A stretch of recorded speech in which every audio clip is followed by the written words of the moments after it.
Leader എന്ന് കേട്ടാൽ കേരളീയരുടെ മനസ്സിൽ തെളിയുന്ന ഒരേ ഒരു രൂപം കെ കരുണാകരന്റേതാണ്. ഒരുപാട് നേതാക്കൾ കടന്നു വന്നെങ്കിലും ലീഡർ എന്ന ആംഗലേയ പദം ആഴത്തിൽ പ്രതിഫലിപ്പിച്ച നേതാവാണ് കെ കരുണാകരൻ. കെ കരുണാകരൻ എന്ന പേരില്ലാതെ കഴിഞ്ഞ 7 പതിറ്റാണ്ട് കാലം കേരളത്തിൽ ഒരു രാഷ്ട്രീയ ചർച്ചയും നടക്കാറില്ല. പ്രതിയായും വാദിയായും ആശ്രിത വത്സലനായും മലയാളിയുടെ ജീവിതത്തിൽ നിറഞ്ഞു നിന്ന മറ്റൊരു രാഷ്ട്രീയ രൂപം വേറെ കാണില്ല. ആദ്യം മുതലേ അതിസാഹസികമായിരുന്നു കെ കരുണാകരന്റെ രാഷ്ട്രീയ ജീവിതം. അധികം ആരും അറിയാതെ, അറിയിക്കുവാൻ താല്പര്യപ്പെടാതെ ജ്വലിക്കുന്ന പോരാട്ടങ്ങളിലൂടെയാണ് നാം ഇന്നറിയുന്ന കെ കരുണാകരൻ വളർന്നത്. ജന്മം കൊണ്ട് ജന്മി കുടുംബാംഗമായിരുന്ന കരുണാകരൻ കർമ്മം കൊണ്ട് തൊഴിലാളി പ്രസ്ഥാനത്തിന്റെ ദത്തുപുത്രനായി. കണ്ണൂരിലെ ചിറക്കൽ കോവിലകത്തിന് വെളിപ്പാടകലെയാണ് കരുണാകരൻ ജനിച്ച കണ്ണോത്ത് തറവാട്. ഒന്നാം ലോക മഹായുദ്ധം കൊടുമ്പിരിക്കൊണ്ട കാലം. 1918 ജൂലൈ 5 കാർത്തിക നക്ഷത്രത്തിലായിരുന്നു കെ കരുണാകരന്റെ ജനനം. അച്ഛൻ കിഴക്കേ കരമ്മൽ തെക്കേഴത്ത് രാവുണ്ണിമാരാർ, അമ്മ കണ്ണോത്ത് തറവാട്ടിലെ കല്യാണി മാരസ്യാർ. ഭക്തിയും ഈശ്വര വിശ്വാസവും മുറ്റിനിന്ന ഗൃഹാന്തരീക്ഷം.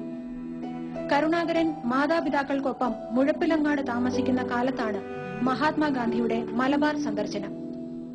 ഗാന്ധിജിയെപ്പറ്റി ഏറെയൊന്നും പഠിച്ചില്ലെങ്കിലും ആ മഹാത്മാവിനെ കാണാൻ കൊച്ചു കരുണാകരന്റെ ഉൾത്തടം തുടിച്ചു. പയ്യന്നൂരിലേക്കുള്ള യാത്രാമധ്യേ എടക്കാട് സ്റ്റേഷനിൽ വന്നു നിന്ന തീവണ്ടിയിൽ നിന്ന് ആരവങ്ങൾക്കിടയിൽ 3ാം ക്ലാസ് കമ്പാർട്ട്മെന്റിന്റെ വാതിൽക്കൽ പ്രത്യക്ഷപ്പെട്ട തേജസ്സാർന്ന രൂപം. കരുണാകരൻ എന്ന 11 വയസ്സുകാരൻ ഗാന്ധിജിയെ കണ്ടു. ഗാന്ധിയൻ ചിന്തകളുടെ പൊരുളും അകവും തേടിയുള്ള തീർത്ഥയാത്ര അവിടെ ആരംഭിക്കുകയായിരുന്നു. വിപ്ലവ ചിന്തയും രാഷ്ട്രീയ ബോധവും തലയ്ക്ക് പിടിച്ച ബാല്യകാലം തന്റെ പേരിനൊപ്പമുള്ള ജാതി പേര് കരുണാകരൻ മുറിച്ചു കളഞ്ഞു. പോരാട്ടങ്ങൾ അവിടെ തുടങ്ങുന്നു. വായനയിലും പഠിപ്പിലും ഒരു ശരാശരി വിദ്യാർത്ഥി മാത്രമായിരുന്നു കെ കരുണാകരൻ.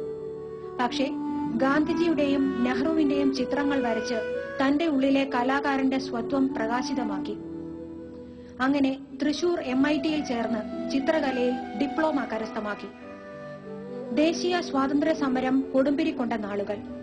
തൃശൂരിലെ മണ്ണ് കരുണാകരനിലെ രാഷ്ട്രീയ നേതാവിന് വളക്കൂറുള്ളതായി. വടക്കുംനാഥന്റെ സവിധത്തിൽ നിന്ന് ശക്തൻ തമ്പുരാന്റെ മണ്ണിൽ നിന്ന് രാഷ്ട്രീയ നേതാവായ കരുണാകരന്റെ ചരിത്രം തുടങ്ങുന്നു. തൃശൂരിലെ പീഡിക തൊഴിലാളികൾക്കിടയിലും സീതാറാം മിൽ തൊഴിലാളികൾക്കിടയിലും അന്തിക്കാട്ടെ ചകിരി തൊഴിലാളികൾക്കിടയിലും ത്യാഗത്തിന്റെയും സഹനത്തിന്റെയും പുത്തൻ ഗാഥകൾ അദ്ദേഹം രചിച്ചു. ഒരു തൊഴിലാളി നേതാവിന്റെ നിശ്ചയദാർഢ്യത്തോടെ പൊരുതുമ്പോഴാണ് രാഷ്ട്രീയ പ്രതിയോഗികളിൽ നിന്ന് ആദ്യ ഗൂഢാലോചനയുണ്ടായത്. തൃശൂരിലെ തട്ടിൽ എസ്റ്റേറ്റ് കേസിൽ കരുണാകരൻ പ്രതി ചേർക്കപ്പെട്ടു. പിന്നെ ഒളിവ് ജീവിതം. 9 വയസ്സായ മകനെയും 8ഉം പൊട്ടും തിരിയാത്ത മകളെയും അടുപ്പിച്ചു നിർത്തി മൂർധാവിൽ ചുംബനം നൽകി ആ പിതാവ് 2 ജോഡി വസ്ത്രങ്ങളുമായി അജ്ഞാതവാസത്തിന് തിരിക്കുകയായിരുന്നു. തുണിസഞ്ചിക്കടിയിൽ സഹധർമ്മിണി കല്യാണിക്കുട്ടിയമ്മ തിരികെ വെച്ച കണ്ണീരിൽ കുതിർന്ന 100ന്റെ നോട്ട് നെഞ്ചോടടുക്കി രാത്രിയുടെ ഏതോ യാമങ്ങളിൽ ഇരുളിന്റെ മറപറ്റി വീട് വിട്ടിറങ്ങിയ കെ കരുണാകരന് പിൽക്കാലത്ത് ഒത്തിരി അഗ്നിപരീക്ഷകളെ അഭിമുഖീകരിക്കേണ്ടി വന്നു. പക്ഷേ ആ പീഡന പർവങ്ങൾക്കൊന്നും കെ കരുണാകരൻ എന്ന പോരാളിയെ തകർക്കാനായില്ല. ഭീതിയുടെയും ഒറ്റപ്പെടലിന്റെയും നിമിഷങ്ങളെ പുഞ്ചിരിച്ചുകൊണ്ട് നേരിടാൻ കരുണാകരൻ പഠിച്ചത് അവിടെ മുതലാണ്. 1942 ഓഗസ്റ്റ് 9 രാജ്യമാകമാനം ക്വിറ്റ് ഇന്ത്യ പ്രക്ഷോഭം അലയടിക്കുന്നു. പ്രജാമണ്ഡലത്തിന്റെ നേതാവായിരുന്ന BR കൃഷ്ണൻ എഴുത്തച്ഛൻ ഉൾപ്പെടെയുള്ളവരെ AICC സമ്മേളനം കഴിഞ്ഞ് മടങ്ങവെ ഒറ്റപ്പാലത്ത് വെച്ച് പോലീസ് അറസ്റ്റ് ചെയ്തു. നേതാക്കളുടെ അറസ്റ്റ് വാർത്ത അറിഞ്ഞതോടെ കെ കരുണാകരൻ ഉൾപ്പെടെയുള്ളവർ ഹർത്താലിന് ആഹ്വാനം നൽകി. ഓഗസ്റ്റ് 15 മണികണ്ഠനാൽ പരിസരത്ത് നിരോധനം ലംഘിച്ച് പ്രതിഷേധ സമ്മേളനം നടത്താൻ പ്രജാമണ്ഡലം തീരുമാനിച്ചു. ബ്രിട്ടീഷുകാർക്കെതിരെ ആൽത്തറയിൽ നിന്ന് ഘോരഘോരം പ്രസംഗിച്ച CS നീലകണ്ഠയ്യരെ പോലീസ് ബൂട്ടിട്ട് ചവിട്ടി മെതിച്ചു. ചുറ്റും കൂടിയ ആയിരങ്ങൾ നിശ്ചേഷ്ടരായി. അപ്പോൾ ഉശിരിന്റെ ഉടലായി മിന്നൽ പോലെ കയ്യിൽ മൂവർണ്ണ കൊടിയുമായി ഒരു ചെറുപ്പക്കാരൻ ആൽത്തറയിൽ ചാടിക്കയറി. മഹാത്മാഗാന്ധി കി ജയ്, ബ്രിട്ടീഷുകാർ ഇന്ത്യ വിടുക എന്ന മുദ്രാവാക്യം വിളിച്ച ആ ചെറുപ്പക്കാരനെ പോലീസ് കണക്കറ്റു മർദ്ദിച്ചു.